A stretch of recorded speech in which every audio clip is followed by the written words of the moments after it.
I apologize for everything. I apologized for being hungry at the wrong time, for being tired when he wanted to talk, for needing things he didn't want to provide, for having feelings he found inconvenient, for taking up space, for speaking too much, for being quiet, for existing in ways that required his accommodation. I apologize constantly, reflexively, automatically. I'm sorry became my most frequent phrase, my default response, my way of existing in the relationship. I was always wrong, always the problem, always the one who needed to apologize. And I didn't realize until years after I left that he didn't want a partner, didn't want an equal, wanted someone in a permanent state of apology, someone perpetually sorry for being human. The apologies started small, seemed reasonable, seemed like normal relationship courtesy. Sorry I'm running late. Sorry I forgot to pick that up. Sorry I didn't hear you. Normal things people apologize for, minor inconveniences, small mistakes.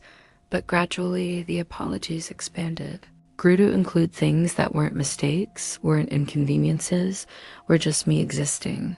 Me having needs, me being a person with preferences and feelings and requirements.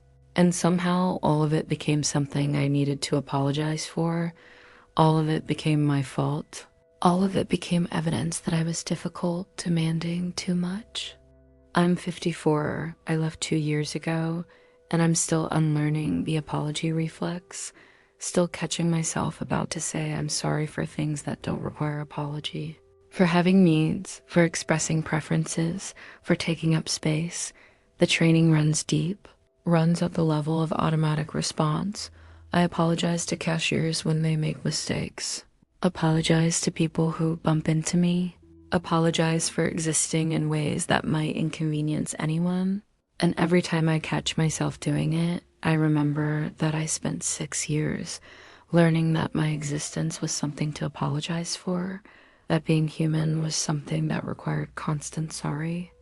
If you've ever apologized for being hungry, for being tired, for having feelings, if you found yourself saying I'm sorry reflexively without knowing what you're apologizing for, if you've realized you're apologizing for existing, for taking up space, for having needs, if you've understood that someone wanted you in a permanent state of apology, wanted you perpetually wrong, wanted you always sorry, you already know what I'm describing.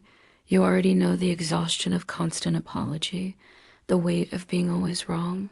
And maybe seeing it named will help you understand that you don't owe anyone an apology for being human, for having needs, for existing. We met when I was 48, he was 52, both divorced, both thought we'd learned from past relationships, both thought we knew what we wanted, what healthy partnership looked like. He seemed kind initially, seemed understanding, seemed like someone who valued emotional intelligence, who could communicate, who wanted partnership between equals.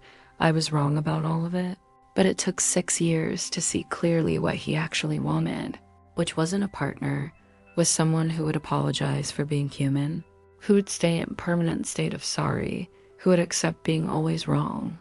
The first apology I remember, the first one that should have warned me, happened month 3. We were supposed to meet for dinner. I texted him at 4 saying I was exhausted from work, asking if we could postpone, just wanted to go home and sleep. He texted back saying he understood. No problem, we'd reschedule, seemed fine, seemed understanding. But when I saw him 2 days later, he was distant, cold. I asked what was wrong. He said nothing's wrong. I said you seem upset. He said I'm not upset. I'm just disappointed you canceled our plans. That hurt. I immediately apologized, said I'm sorry. I should have pushed through the exhaustion, should have met you anyway. I didn't mean to hurt you. He said it's okay. I understand you were tired. I just wish you'd considered my feelings. I'd been looking forward to seeing you all day. The comment made me feel terrible. Made me feel like I'd been selfish, inconsiderate. Should have thought about his feelings before expressing my need. Should have prioritized his expectations over my exhaustion. I apologized again. Promised I'd be more considerate next time. Looking back now, I see that moment as the template. As the pattern being established, I had a need. Expressed it reasonably, he accepted it apparently gracefully, then deployed hurt as weapon, made me feel guilty for having had the need, made me apologize for something that didn't require apology. And in apologizing, I accepted the framework, accepted that my needs were inconveniences, were things that hurt him, were things I should feel sorry for. The pattern was set, the dynamic established. I was the one who would apologize. He was the one who would be hurt by my humanity. Year one, the apologies expanded. I apologized for being late when traffic made me late. Apologized for being tired after long work days. Apologized for not hearing him when he spoke while I was focused on something else. Apologized for forgetting small things, for making minor mistakes, all normal things people do. All things that in healthy relationships would be acknowledged, adjusted, moved past without blame. But in our relationship, all of it required my apology. All of it was positioned as my failure, my fault, my problem. I apologized for getting sick, said I'm sorry I can't come over tonight. I have a migraine. He said it's okay.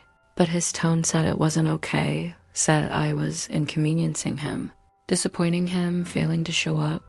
The next day I apologized again, said I'm sorry about last night. He said it's fine. You can't help being sick, but you could have pushed through it. I've gone to work with migraines before. It's about priorities. The comment made me feel weak, made me feel like I should have pushed through the pain, should have prioritized his wants over my physical needs. I apologized for being hungry at the wrong times. We'd established dinner routine.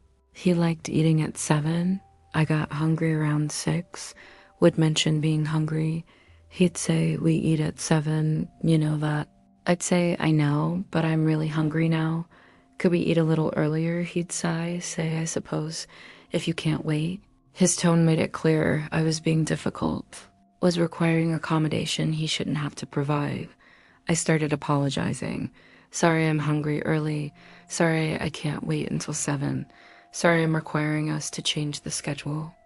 Eventually, I stopped mentioning being hungry, would wait until 7 regardless of how hungry I was, would eat snacks secretly so I wouldn't have to ask to change dinner time, wouldn't have to apologize for my body having needs at inconvenient times. I trained myself to ignore hunger, to override physical signals, to make my body conform to his schedule so I wouldn't have to apologize, wouldn't have to be difficult, wouldn't have to require accommodation. By year 3, I started documenting it, kept a note in my phone every time I apologized, wanted to see if I was exaggerating, if it was really as bad as it felt, if I was being too sensitive, too aware, creating problems that didn't exist. One random Tuesday, I went through my entire day tracking it, counting every time I said I'm sorry, morning apology for making coffee too loudly, apology for leaving dishes in the sink, apology for being late leaving for work, apology for traffic making me later, apology at work for asking a question, apology for needing clarification, apology coming home for being tired, apology for wanting to rest before dinner, apology during dinner for chewing, apology after dinner for being quiet, apology before bed for being ready to sleep.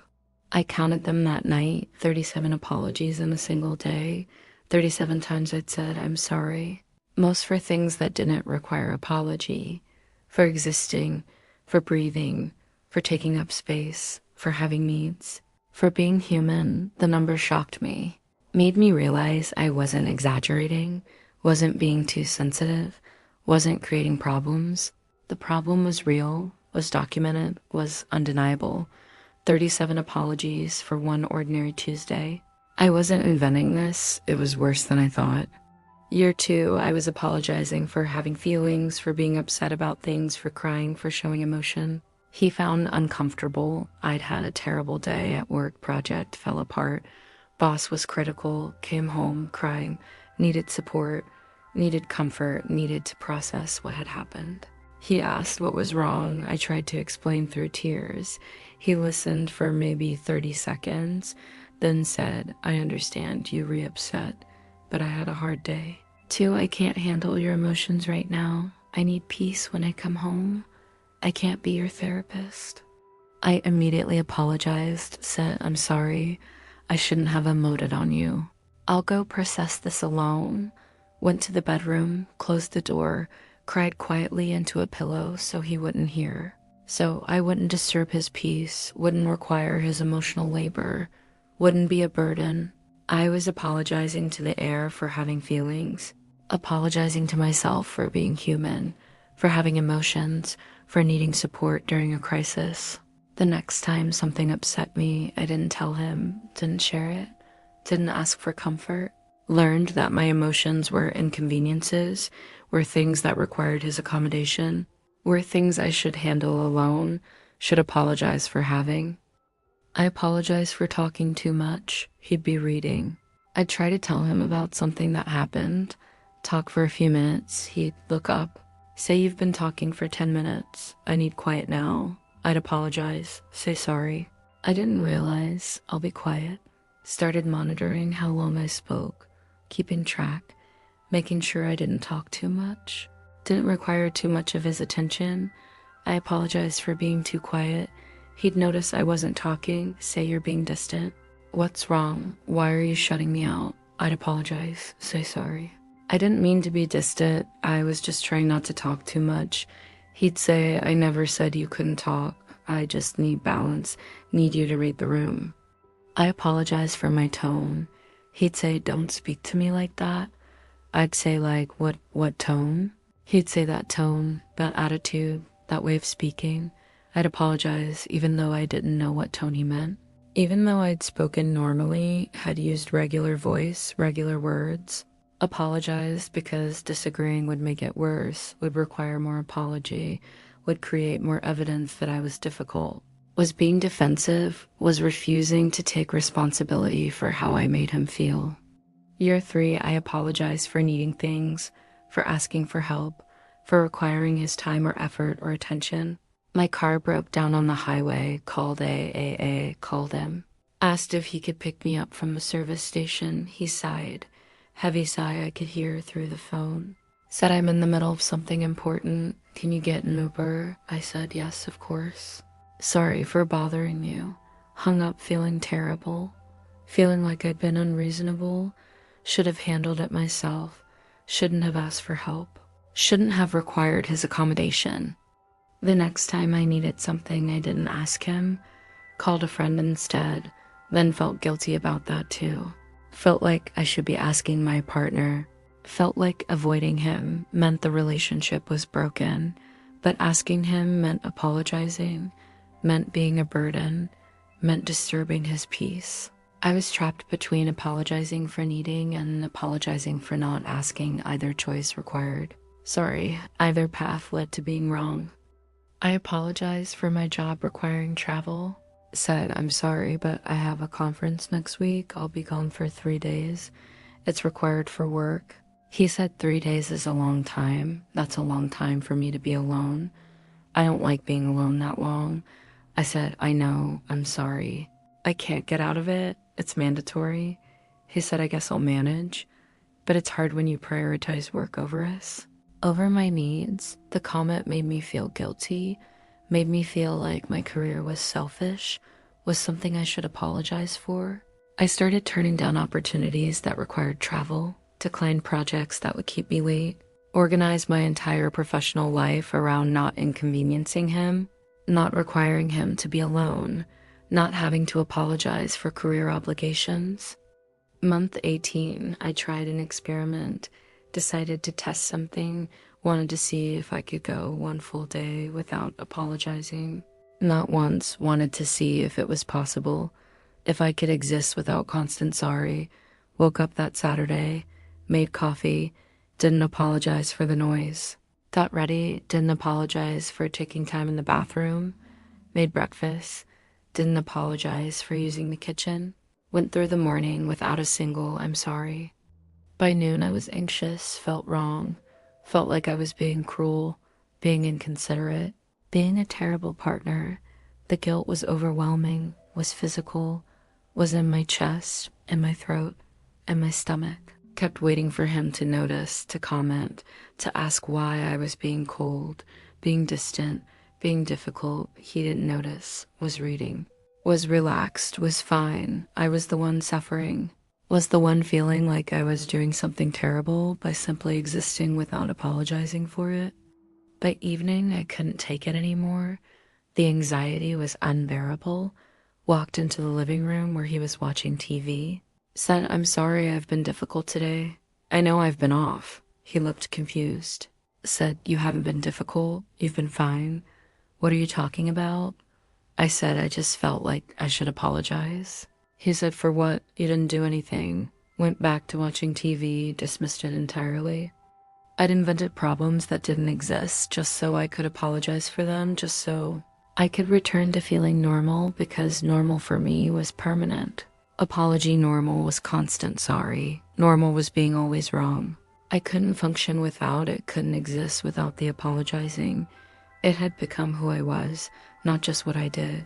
The experiment proved it, proved the training was complete, proved I'd become a permanent apology. Year 4, I apologized for existing in ways that weren't convenient, for having a body with needs, for taking up space physically, for being present in ways he could perceive. I was reading on the couch, breathing normally.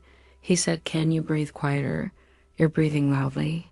"It's distracting me." I apologized, tried to breathe more quietly, became conscious of every breath, every inhale and exhale.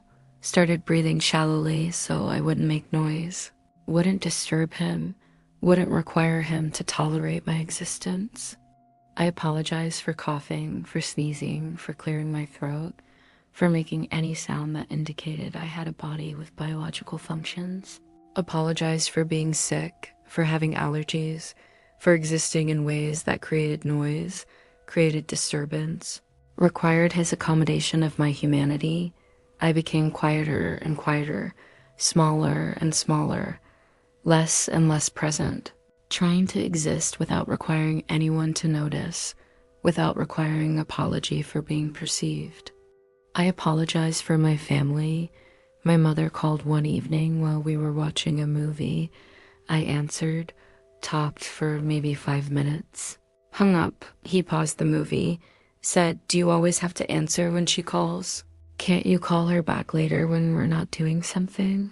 I said, "Sorry, I thought it might be important. She doesn't usually call this late." He said, "It's never important. She just wants attention. You always prioritize her over quality time with me, over what we're doing together." I apologized, said, "You're right. I'm sorry. I should have let it go to voicemail." From then on, I didn't answer my mother's calls when he was around. Would call her back later from my car, from work, from the bathroom with the shower running, so he wouldn't hear, wouldn't know, wouldn't be inconvenienced by my need to maintain relationship with my own mother. I was apologizing for having a family, for having people who cared about me, for having connections outside the relationship. I apologized for my friends. They invited me to a birthday dinner, her 40th important milestone, on a Friday night, our usual night to stay in, watch movies, have quiet evening together. I mentioned the invitation to him, said I'd like to go.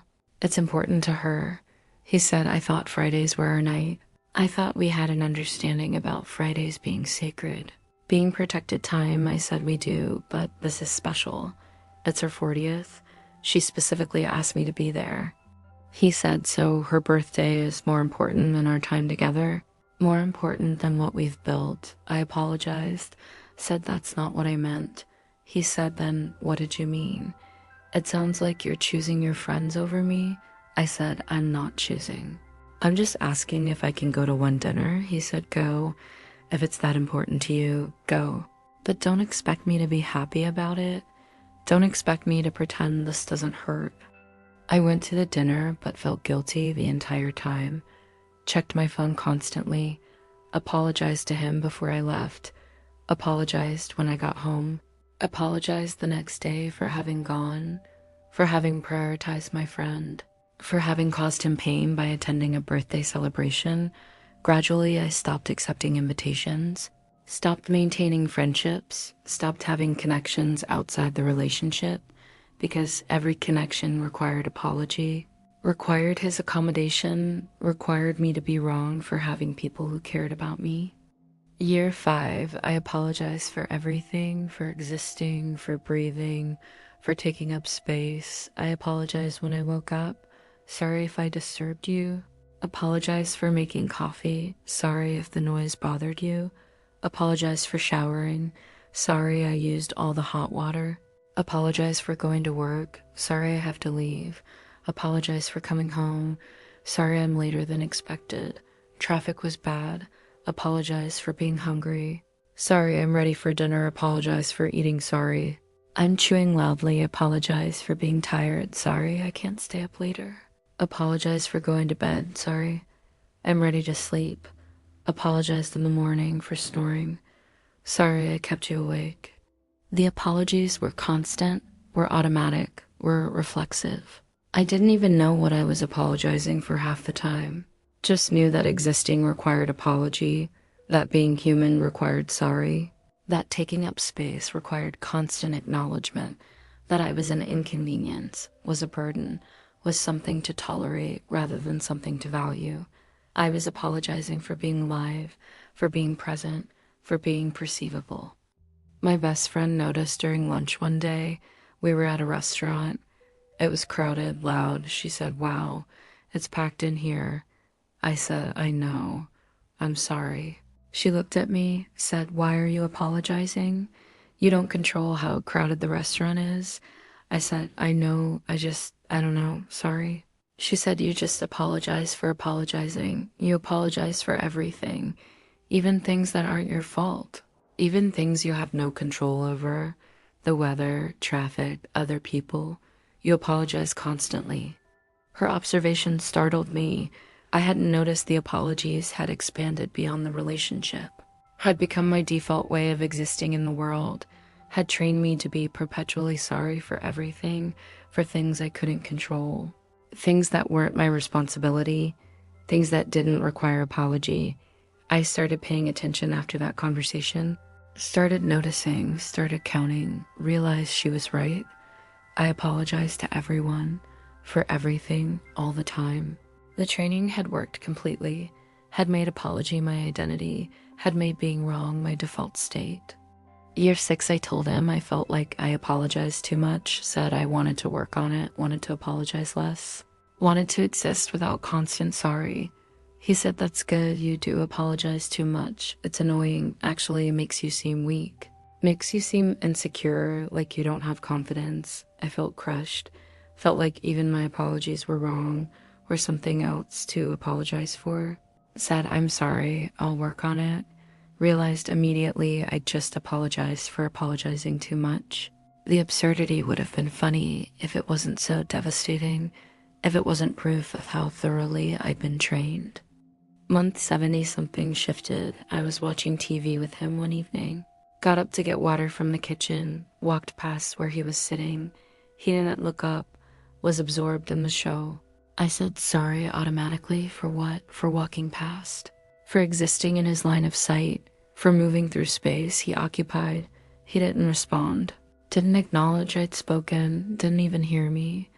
I'd apologized to someone who wasn't listening, wasn't paying attention, didn't care, didn't notice. I sat back down with my water. The realization hit me like physical force. The apologies weren't for him anymore, weren't about him, weren't even directed at him. Half the time they were who I'd become. I wasn't a person who apologized. I was an apology, permanent, walking, breathing apology. That was my identity. That was my function. That was what 6 years had created. I existed in a permanent state of sorry, permanent state of being wrong, permanent state of acknowledging that my existence was an inconvenience. He didn't want a partner, didn't want an equal, didn't want someone to share life with, wanted someone who would apologize for being human, who would stay in permanent state of apology, who would accept being always wrong, wanted someone small enough to fit inside his life without requiring any accommodation, any adjustment, any recognition that they were a separate person with needs and feelings and existence that mattered. And I'd become exactly that. had become the permanent apology he wanted, had erased myself so thoroughly that sorry was all that remained.